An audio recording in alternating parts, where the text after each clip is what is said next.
All right, Wade, we are live on YouTube. Well, yeah, it's exciting today because I mean we got 15 minutes, so we're going to talk a little bit about what I call responsible funding. Before we get there, we don't always know the motivation behind why someone comes to us for funding. We're going to talk a little bit about getting more detailed information when we talk to those folks. But we had one today, for example, that we originally got approved for a certain amount of money and they just weren't able to get through the final underwriting. But I did have one that took in consideration, another lender took in consideration the issues of the previous lender and said, you know what, let me look and I might. And they agreed to do that. And we got all the way down, ready to hit the button to wire the money, but all we needed to do was look at their the bank verification, and there were over 20,000 in the negative. And they said, you know what, we'll go ahead and fund it if they can get positive. Well, come to find out after talking to the client that, well, I knew I was going to be that far in the negative, but I was hoping you could fund it yesterday. Well, it didn't get funded yesterday. They were going to fund it today, but even yesterday they found out it was negative. But the bottom line is, even if we would have funded it with the amount that we were going to fund, it would have been short, and they would still be $6,000 minus. So what does that mean? That means probably, because he said he probably not going to get any more revenue in for the next days. That means that the first several payments probably would have bounced. So the reality is that we can't control what we can't control, and you can't control what you can't control, and no one could know the mindset of that small business person. But I want to go over a few things that maybe might help us in the future. Let's see here. Okay, I'm sharing my screen. You guys see that? We do, yep. Okay, perfect. David Allen Capital, along with, of course, our Bank Breezy online process team, we're all about responsible funding. We're kind of a mission vision organization helping hardworking business entrepreneurs access fast, trustworthy, revenue-based growth capital. And I emphasize growth capital because if it's not to grow their business, it's to save their business. Sometimes it really equals to debt. Our focused growth strategy has enabled us to grow rapidly and deliver on the mission with world-class, phenomenal service, and we're getting ready to be better, way better at what we're doing. But what is responsible funding in my eyes? Well, first of all, it's not just about rates and terms. It's more about the why in the funding process. Why did the client choose revenue-based funding instead of using their local bank? Was it because their credit's not really good? Is it because they hadn't been in business long enough? Is it because they don't have the financials that they need? Those are some of the information gathering tool things that we should do and find out. But that's part of the why. Why is the client needing the amount of funding that he or she is requesting? What is the real use of funds? If we would have known, if I would have known what was going to happen on this $20,000 funding, if I would have known they're going to try to cover payroll, but they weren't going to be able to get all of it covered, and it was going to bounce and all, then I might could have worked a way around this where we could have waited a few days. Now I'm in a hole here that if they don't make that 20 some $1,000s positive, they're not going to be able to get this funding, and that's really unfortunate. But I didn't know all that information. And why did the client answer your particular ad that you might have, or any kind of, when you walked in there and spoke to them, what made them click? What was it about that particular client? What that made them say, I like you, you like me? Why did they need these funds, and were they from a referral source? But I can promise you, if it hadn't been before, it is absolutely correct today that taking care of our community of small business applicants is going to be our number one priority. It has been, but not to the levels that we're going to bring it. We realize that our community of small business entrepreneurs is powerful. It really is. Therefore, taking care of each client with education, with care, with information regarding the industry through skilled personnel on our side, along with educated brokers on your side, is going to be our top priority going forward. And as the broker, you have to listen better and treat every client meeting as an information gathering session. Find out what makes them click. What are they really, really, really wanting this money for? What is their number one priority? And take on the responsible task of being an educated broker within this highly irresponsible broker environment. These brokers out there, this is the wild, wild west, it seems. And these folks come and go so quickly. These lenders come and go quickly. I mean, I probably get, like David said, if I don't get at least 5 in a week of lenders I've never heard of, and believe me, I've been in this industry a long time and I've heard of almost all of them, then I realize right up front when I get the information from them that, yeah, they're not lenders at all. They're really brokers that are sending the packages out to everybody, but they won't be responsible and tell people the truth. They may be white labeling for a lender as well, which simply means they're the broker and they're just using that white label to give them more credibility. I want to encourage each of you to talk with your clients about their why. Create a mindset that today about responsible funding. Just be responsible. Be responsible for knowing what the industry is all about, for understanding the whole system and what factor rates are and that sort of thing. Begin to approach each client with education, with a lot of care, and especially with information regarding the industry and start gathering that information back on what they know about the industry and what they're trying to accomplish. But together through more skilled personnel on our side, which we're working on and educating us even more and more and more. But along with you as educated brokers, we can literally dominate this funding space. And I encourage every one of you, I mean, I say this so many times, but people just aren't getting it.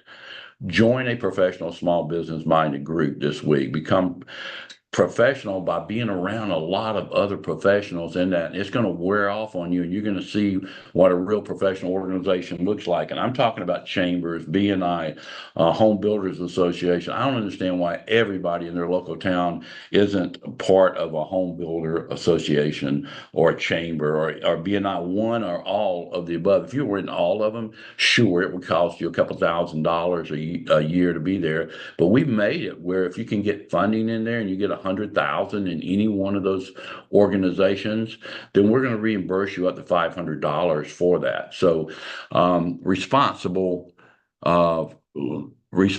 funding is really what today's all about, is getting more information, wanting to be more professional, and making certain that the information that you're putting out there is information that's going to attract those clients, and it's going to be honest, it's going to be to the point, and people will really respect you and thank you for that.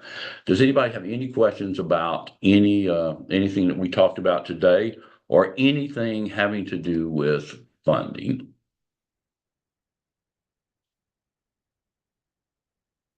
Anything at all? Does anybody have any questions? There's 40 some people on. Do you have any questions about funding in general? Looks like we got a couple hands up. I think I saw Christopher first, so you can go ahead and unmute. Hey, Wade, thank you as always for sharing your time with us. Who is our biggest competitor in regards to nobody out there offers a service like we do? Literally nobody. But who seems to be more in the attention of business owners as far as companies go? There is no such thing as saying before, as far as companies are going, because what they're the attention they're getting are boiler rooms that are being called by so many lenders out there that I'm not talking about the On Decks of the world. I'm not talking about the Rapids or the Crediblies or anybody like that. I'm talking about some of these C&D lenders, and they've got boiler rooms out there, and they're not telling information that's correct. So these almost, I would say, 85 to 90% of the people out there, their experience to date in this industry comes from someone they've never met, they've never spoken to, they've never had a personal relationship with. And that's why it is so important that we start understanding, and we're going to start teaching even more of what referral sources and referral partners are all about, because that's going to give you that credibility. And honestly, Chris, there is no one lender out there that's dominating the space. Most of these credible lenders don't have an inside sales team at all, but it's these quote unquote new lenders that are popping up that are doing that are doing nothing more than white labeling somebody else's paper and pretending to be a lender out there, and they're saying and doing whatever. And I wouldn't even give credence to any one lender and say, hey, that's a big competitor out there. I think our biggest competitor is ourselves. We don't, of the things we're not doing. If we would do some of the things like join these groups and begin becoming more educated on the industry and have the confidence to knock on doors, be professional, I think that's what's going to really drastically change everything for you as a broker. Awesome stuff. And then we have Mickey up next, so you can go ahead and unmute. Hi, Wade. Hi, everyone.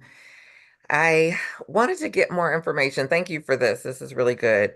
But I wanted to get more information on like the Home Builders Association. I'm not familiar with that. And like if I go or want to attend, like, am I just kind of going to observe and meet people, or is it something that's a little bit more structured?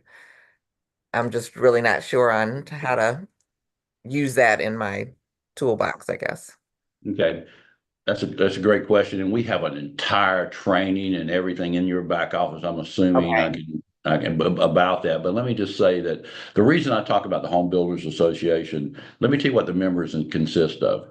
They're plumbers, electricians, carpenters, home builders. They're anything, pavers, escalators, people that are in the industry. On top of that, you got people that serve the industry and sell them different things as well. So when you become a member of that association, you become I forgot what they call that name of that membership, but you're not a builder, but you are associated within that industry. And then it's just like a chamber. You'll go to meetings, you'll meet people, you'll be able to start talking about what it is that you're presenting, whether it's merchant services or whether it's or funding, and mainly funding. And the reason I push that more than anything is that these folks need money all the time, and a lot of them don't have the greatest credit. Some of the large construction companies, of course, they have incredible lines of credit. My brother and sister-in-law, I mean my sister and her husband, my brother-in-law, they basically run a unbelievably successful construction company with tens of millions of dollars worth of lines of credit. That's not our focus. We're looking for the plumber, the electrician. They all go to these meetings because they do business with people that are members of their association, which gives you instant credibility by being a member. It's usually about $600 or $700 to be a member. But the good thing about the Home Builders Association, you're going to be a member of the local chamber. You automatically become a member of the state and the national association. I said chamber, I meant the local association. So being part of that Home Builders Association and going to the meetings, you're going to meet, greet, and inform them about what you're doing. I hope that answered. Yeah, I love that. Thank you very much. That's very helpful. All right, thanks. All right, last but not least, we got Jose, so you can go ahead and unmute, buddy. Okay, good morning. We say that we don't charge any upfront fees to allow us the opportunity to go to work for our clients. Mhm. Now, that being said, are there some lenders or brokers that do charge upfront fees? Sure, it's legal in the industry anymore in most states if you do, but there are some out there that do that, and I just tell people run. I mean, if you're having to pay money up front before you've even gotten funding, that's the difference between what we're doing and what a lot of those I think they're unprofessional to charge a fee. Now we got people that call themselves business consultants, and then they charge up front a percentage of everything, and that's between them and the client. The only fees that are charged are the fees that the lender charges after they're funded.